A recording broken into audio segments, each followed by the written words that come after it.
Karoline Leavitt wasn't seeking attention that day. With a carefully prepared shopping list in hand and barely 30 minutes before her next appointment, she stepped into a bustling shopping center in Knoxville, Tennessee. The morning air was brisk, and sunlight filtered through the high glass ceilings, illuminating the diverse crowd that filled the corridors. Mothers juggling toddlers, teenagers lingering near the food court, and hurried workers grabbing lunch painted a picture of everyday life.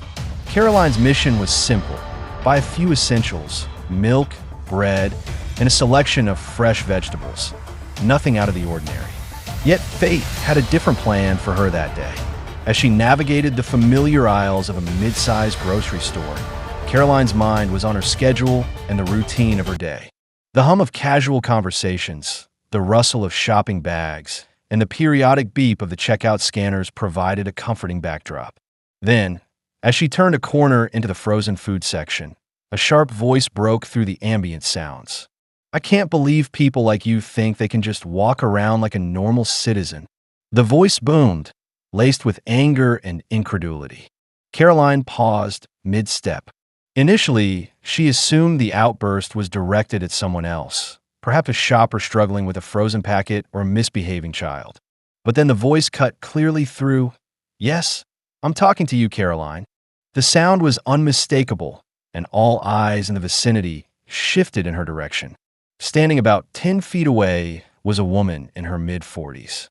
Her blonde hair, tied into a messy bun, framed a face contorted with anger. She wore a loose t-shirt emblazoned with a progressive slogan that, in this moment, did nothing to soften the biting tone of her words. The woman's eyes burned with personal fury as she gripped a set of cards so tightly that her knuckles turned white. Karoline's heart skipped a beat, not out of fear, but an acknowledgement of the unexpected confrontation. She'd faced hostility before, during heated debates, on live television, in a relentless storm of online commentary. But never like this, not in a quiet grocery store where every shopper was an unwitting witness. Taking a slow, steadying breath, Karoline maintained her composure. "What's your problem?" she asked, her voice calm and measured, refusing to let the venom in the woman's tone shake her resolve. The angry woman scoffed loudly. "You are the problem," she snapped, stepping forward so that the space between them shrank. "People like you, with your hypocrisy and your garbage ideology, are ruining everything. You spread your lies and think you can get away with it. You disgust me." A murmur ran through the nearby shoppers. Some stopped in their tracks, their expressions a mixture of shock and curiosity. Others exchanged anxious glances, uncertain of how to react.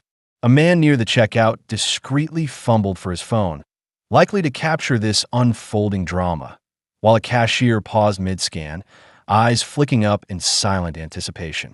Karoline's mind raced back to countless confrontations she had weathered in the political arena, fierce debates on live TV, relentless smear campaigns, and vicious online attacks. Yet this raw, unfiltered moment in the middle of a grocery store was different. It was personal and unplanned, lacking the rehearsed cadence of a political debate. Instead of resorting to anger or defensive retorts, Karoline decided to respond with calm resolve. "I understand you're upset," she said softly, "but I'm really just here to buy my groceries like everyone else." Her tone was neither mocking nor dismissive. It was sincere, a quiet attempt to defuse the situation without escalating it further. The woman's eyes narrowed, and her tone grew even harsher. "You don't get it," she retorted. "You and your kind. You pretend you're just ordinary people, but you're nothing more than a danger. You've caused so much harm with your ideas, and you think you can hide behind a smile in a supermarket?"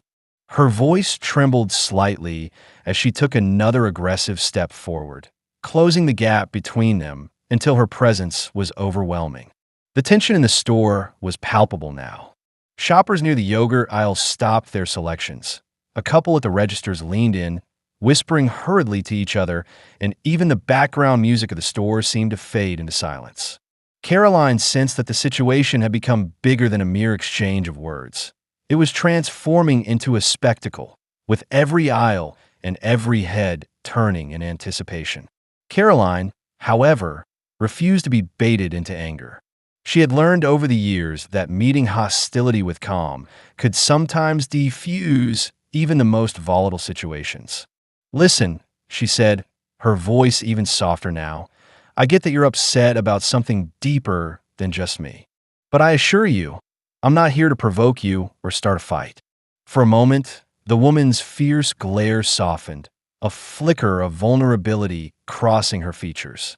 It was as if, beneath the layers of anger and righteous indignation, there was a hidden pain waiting to be acknowledged.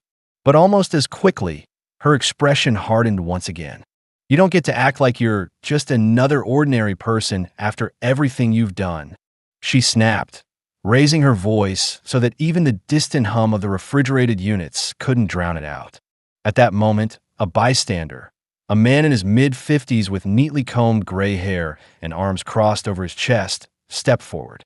"This isn't the place for this kind of outburst," he said in a firm, measured tone. His intervention wasn't loud or overbearing, but it carried the weight of a man who had seen enough to know when a situation was spiraling out of control. The angry woman shot him a look of derision. "Stay out of this." She snapped back, her face flushing with a mixture of anger and embarrassment. However, her defiance was wavering. The energy in the store had shifted. What had begun as a personal vendetta was now a matter of public concern, and the collective presence of the onlookers was starting to weigh on her. Karoline continued, undeterred by the rising intensity of the moment. "I understand that you're angry, and I'm sorry if you feel that I represent everything you despise. But I'm not here to be your enemy.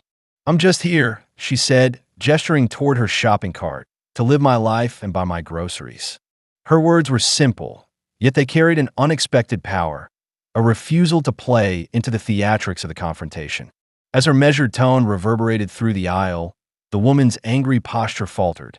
Her hands, which had been tightly balled into fists, began to relax ever so slightly. The onlookers, too, began to shift their focus. A young man in a politically statement t-shirt, one who had earlier been recording the confrontation, lowered his phone, as if reconsidering his role in amplifying the drama. Even the couple near the registers exchanged glances that seemed to question the necessity of further escalation. For a long, suspended moment, the store was enveloped in a heavy silence. Then, a soft murmur began to ripple through the crowd, a murmur of reluctant understanding. "She's not fighting back," one shopper whispered to another. "She's just staying calm," another observed. Karoline could sense that her refusal to engage in a tit-for-tat had shifted the dynamics. The angry woman, who had seemed poised to erupt further, now hesitated, her eyes darting around as if suddenly aware of the collective gaze. The tension, once taut and explosive, began to ease, replaced by an uncertain quiet. "I'm not here to cause trouble," Karoline repeated gently, her voice imbued with genuine compassion. "I'm sorry if I've upset you, but I truly have no interest in being the enemy. Maybe we can talk about what's really bothering you?" Her offer was sincere, an olive branch extended in a moment of raw vulnerability.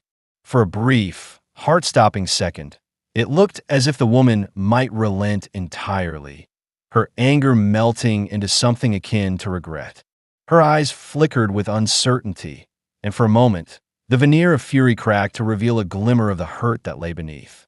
But then, almost as quickly as it appeared, the anger returned in full force. "You don't get to turn this on me," the woman hissed, her voice rising again as she took an aggressive step back. "You think you can just come here, act like you're one of us, and then preach about understanding? You're nothing but a hypocrite." At this, the murmurs among the crowd grew louder. A woman near the bakery clutched her child. A young man with a baseball cap adjusted his stance, and even a store employee paused behind a self-checkout, watching intently. The confrontation had transcended the personal and become a symbol of deeper divisions, a reflection of society grappling with conflicting ideologies and unresolved grievances. Then, just as the tension threatened to reach a breaking point, another voice cut through the charged atmosphere. A man in his late 40s, dressed in faded jeans and a plain t-shirt, stepped forward from the line near the checkout. "That's enough," he said, his voice steady and commanding attention. "This isn't the place for this kind of behavior." We're all here just trying to get by." His intervention was quiet but firm, and it resonated with many in the crowd. The angry woman's face contorted as she turned her glare toward him, her eyes flashing with indignation. "Stay out of it," she snapped, but her tone no longer carried the unbridled fury it once had. The man, undeterred, continued calmly, "No, actually, it is my business when people start turning a normal shopping trip into a battleground." A ripple of agreement passed through the assembled onlookers. Even those who had initially cheered for the spectacle now found themselves questioning the necessity of the confrontation. The angry woman's fists began to lower, and a palpable uncertainty took hold of her expression. Karoline, sensing that the tide was finally turning, maintained her calm demeanor, standing tall amidst the charged atmosphere. "Look," Karoline said again, softly but with unwavering clarity, "I'm not here to upset anyone. I understand that you're hurting and maybe you're angry about things that go far beyond what you see today. But I promise you, I'm not your enemy." Her words, simple and sincere, seemed to hang in the air as the store fell into a reflective silence. At that moment, a young woman near the fruit aisle, who had been watching with a mix of apprehension and curiosity, stepped forward. I think what you're saying makes sense," she murmured, her voice barely audible. "It's not always about us fighting. Sometimes we just need to listen." Her admission, tentative yet honest, appeared to defuse some of the lingering hostility.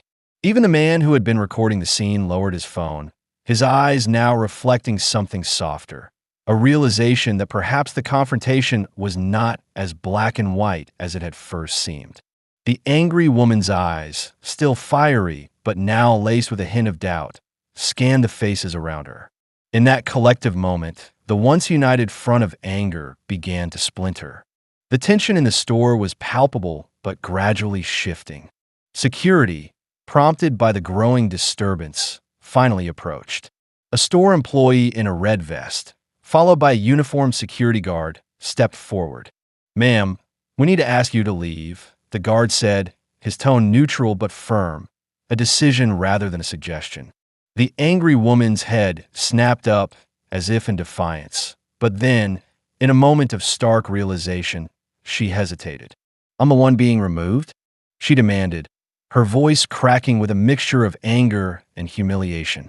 The guard's reply was quiet, "Yes, ma'am. Please follow me."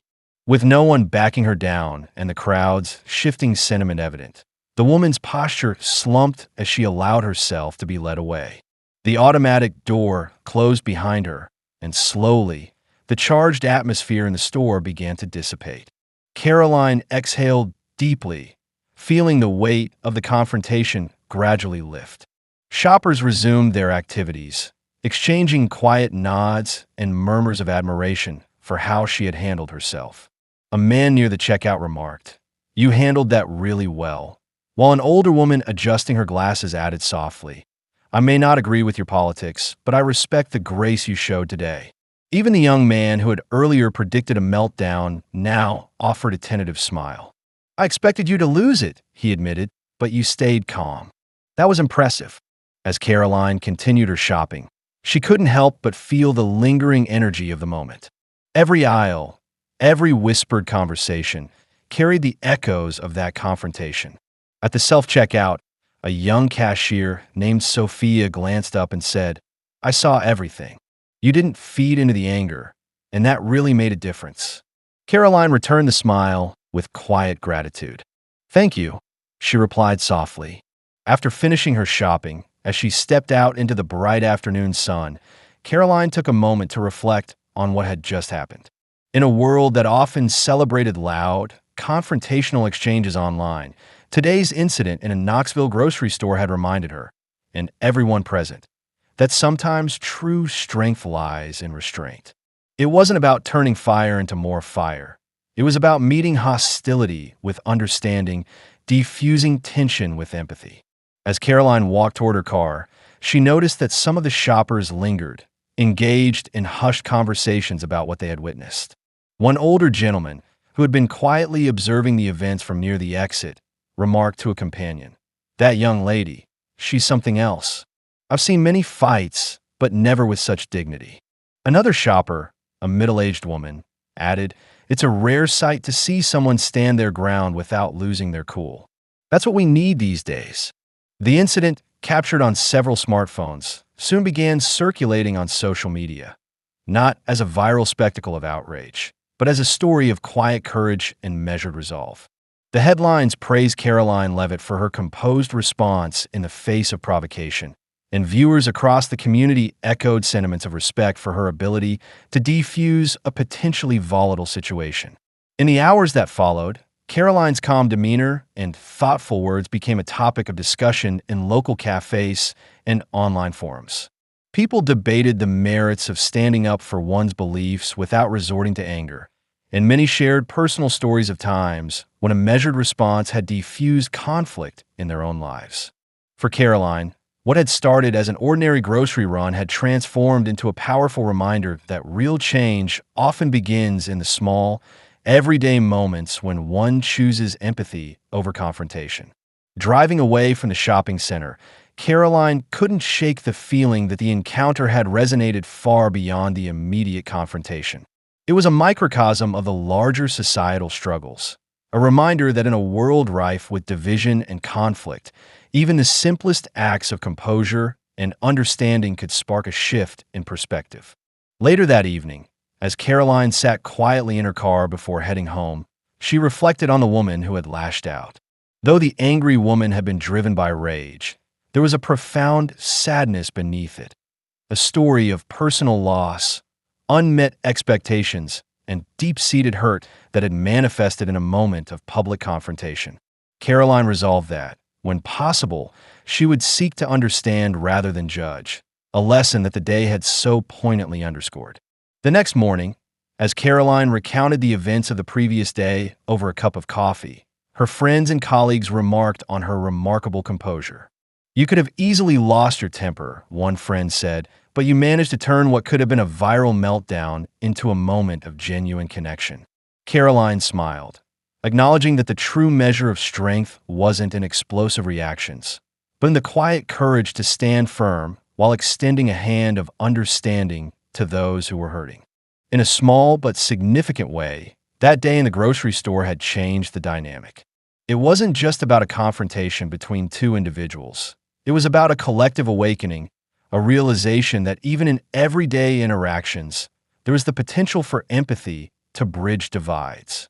And as the story spread through social media, inspiring thoughtful discussions and reflections, Karoline Leavitt's simple act of calm resilience became a beacon of hope, a reminder that sometimes meeting anger with quiet dignity could be the most powerful statement of all. For those who witnessed that day, the memory lingered long after the doors of the store had closed.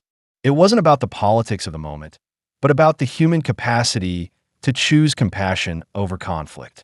In a world that often seemed determined to tear itself apart with loud, aggressive words, Karoline had shown that true strength was found in the gentle art of understanding. An art that, if embraced by more, might just change the world, one quiet moment at a time.